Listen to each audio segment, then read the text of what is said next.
European Union leaders are meeting in Brussels to discuss the ongoing controversy over refugees and migrants. They're hoping to find ways to limit the number of asylum seekers entering Europe. The influx of refugees from the Middle East and Africa has created fresh division within the bloc. European Union leaders are also due to talk about security and economic ties with the United States, sanctions against Russia, Brexit and Eurozone reforms. Well, let's get you the very latest on those meetings. I'm joined from Brussels by our correspondent Mariam Zaidi. Mariam, can you talk us through the summit so far?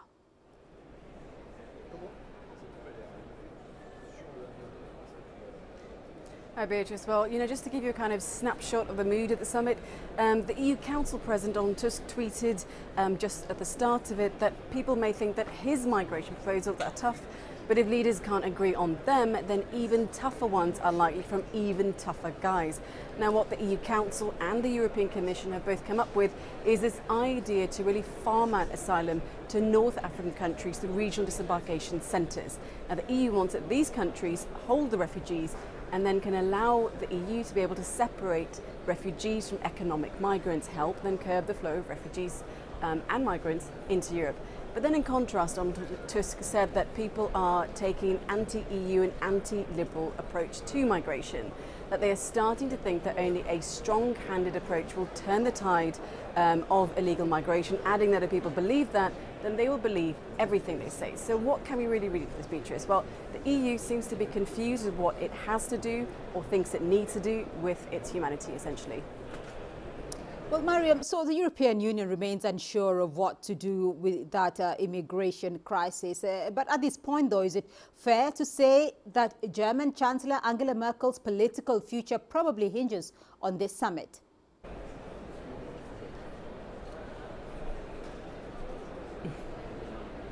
Well, Beatrice, can you think of an EU without Angela Merkel? It's really hard to picture.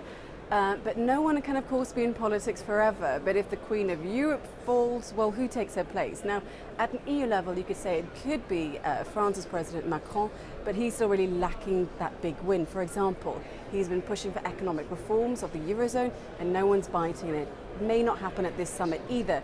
Now, on a domestic front in Germany, we then see Germany lurch towards the far right too. So this is a crunch EU summit, not just for Angela Merkel, who's of course under pressure domestically to find this EU solution on migration, but we also have populism assaulting and dictating EU migration policy, which is what Donald Tusk, the EU Council President, basically alluded to. And if we look specifically at Italy's government, or you want to look at the countries like Hungary, who are coming up with new laws to really stop NGOs helping asylum seekers with their claims, it's for all these reasons. Also, we then see the Dublin regulation reform, which requires migrants to apply in the first EU country that they reach, stuck in the EU Council deep freezer. Well, and we do know, Mariam, though, that the European Union wants North Africa to set up detention centres. But first, European Union leaders need to agree among themselves. So what can you tell us about that? What do you know?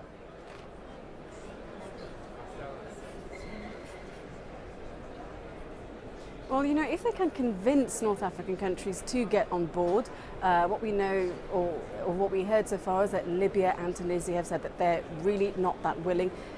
This is basically the quick fix that the bloc needs to appease, you could say, the baying crowd. Now, since 2015, they've managed to stem migration flows, what they say, by 96%, because the EU has basically decided to cooperate with third countries and to block illegal migration.